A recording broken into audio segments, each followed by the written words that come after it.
Today we're going to talk about statehood for Washington, D.C., along with how to debunk all of the arguments against it, and I interview Congresswoman Eleanor Holmes Norton from Washington, D.C. about statehood passing the House, getting the Democratic holdouts on board, and her response to those Republicans who've publicly opposed it. I'm Brian Tyler Cohen, and you're listening to No Lie. For the second time in U.S. history, the House has passed a bill granting statehood for Washington, D.C., which has prompted Republicans to line up against the 705,000 residents of D.C. getting representation in Congress. Now, there's a whole gamut of excuses being thrown out by Republicans, so I want to cover what I can, ranging from the ridiculous to the more quietly insidious. Now, Republicans have claimed that D.C. can't possibly be a state because there's no landfill, a comment that prompted Congressman Mondaire Jones to say this. One of my House Republican colleagues said that D.C. shouldn't be a state because the district doesn't have a landfill. My goodness, with all the racist trash my colleagues have brought to this debate, I can see why they're worried about having a place to put it.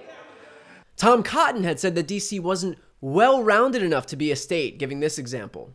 Yes, Wyoming is smaller than Washington by population, but it has 3 times as many workers in mining, logging, and construction, and 10 times as many workers in manufacturing. In other words, Wyoming is a well-rounded, working-class state. So apparently D.C. can't be a state because there's no logging. I guess there's a certain threshold of ruggedness that needs to be reached to satisfy Tom Cotton's requirements for statehood. Republicans have claimed that D.C. doesn't have enough people. There are more people living in D.C. than Vermont or Wyoming. And D.C. would be the second most populous state at its time of admission, only behind Utah, which came in with 1.6 million residents. And then we get into the ones that are a little less obvious to debunk, like the idea that the framers, the founders, didn't want D.C. to become a state. And so, while it's easy to hide behind the framers in 2021 by pretending that we knew what their intentions were 250 years ago, we also have the benefit of being able to just read the Constitution. Article 1 says that the seat of government of the United States must not exceed 10 square miles. It doesn't say where the capital should be or how big it should be, just that it'll be the seat of government and can't exceed 10 square miles. In other words, Republicans are right that the founders did intend for the seat of government to remain a federal district, but that doesn't mean that the area around it that comprises the entirety of Washington, D.C. can't be, meaning everything other than the Capitol, the White House, the Supreme Court, and most federal buildings. That's all the seat of government is, meaning that as far as the founders are concerned, statehood for Washington, D.C. is clearly constitutional. And beyond that, if you're really going to throw around the framers, I'm not exactly sure how that reconciles with this whole concept of taxation without representation. Pretty sure the founders, of all people, had some pretty strong feelings about taxation without representation. If it wasn't literally for their opposition to taxation without representation, we'd all be talking English right now. English with an English accent. What I mean is that we'd be spelling color with a U. And one more note on the framers. Our entire system is built to allow for change. The Constitution allows for amendments and has them. We have a mechanism to add states, and we have. Like, the framers clearly knew that the Constitution would be a living, breathing document and that the country would grow and evolve, and that language in the Constitution bears that out. But finally, here's the argument that we're hearing most, that D.C. statehood is a Democratic power grab.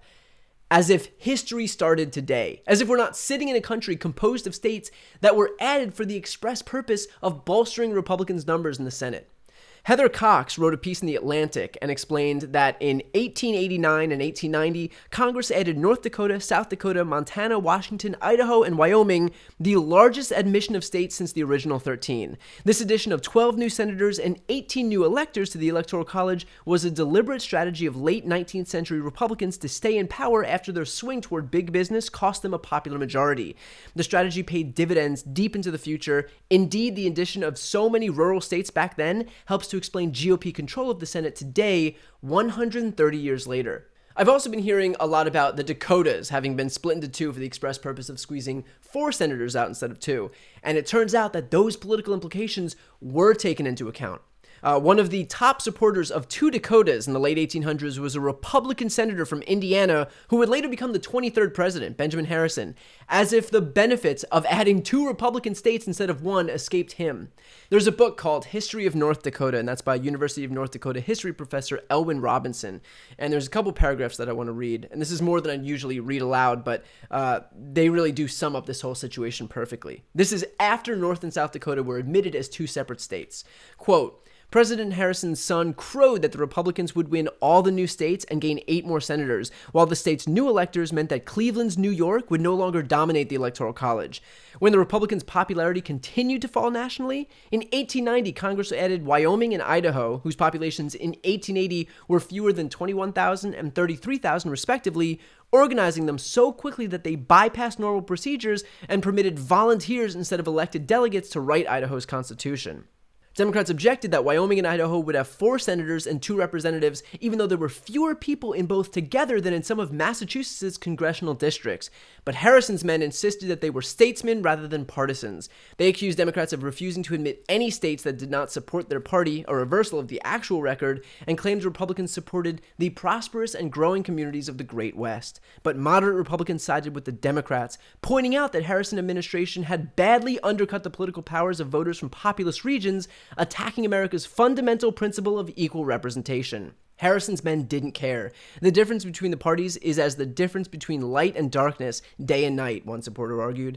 The Republican Party, he insisted, must stay in power to protect big business, if that meant shutting more populous territories out of statehood and admitting a few underpopulated western states to enable a minority to exercise political control over the majority of Americans, so be it. In other words, the Republicans' argument in 1890 was that Democrats didn't want to admit states that didn't support their party, and it was them who supported growing communities. And now, the Republican Party today, the same party still benefiting from the actions of conservatives more than 100 years ago, are turning around and denying representation to people for the exact same reason that they grandstanded about in the past.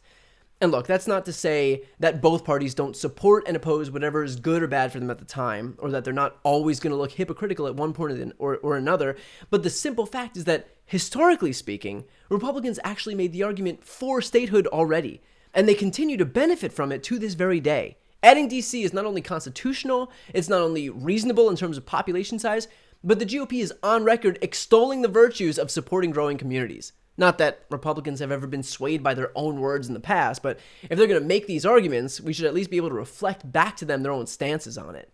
And none of this, by the way, none of this is to say that DC statehood wouldn't benefit Democrats, because clearly it would. But for Republicans to be the one pointing that out is either historical ignorance or shameless hypocrisy or some combination of the two. The fact is that Republicans have benefited from a system for over 100 years where they've been able to wield outsized power despite the fact that Senate Republicans represent 41 million fewer Americans than Senate Democrats.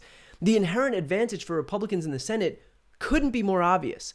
But at the end of the day, you can't just deny over 700,000 Americans in Washington, D.C. their right to representation. That the Democrats would benefit from it doesn't erase the injustice that these Americans are facing right now. To see my interview with the Congresswoman from Washington, D.C. herself, Eleanor Holmes Norton, about statehood passing the House, getting the Democratic holdouts on board, and her response to those Republicans who publicly opposed it, check out the interviews playlist on my YouTube channel.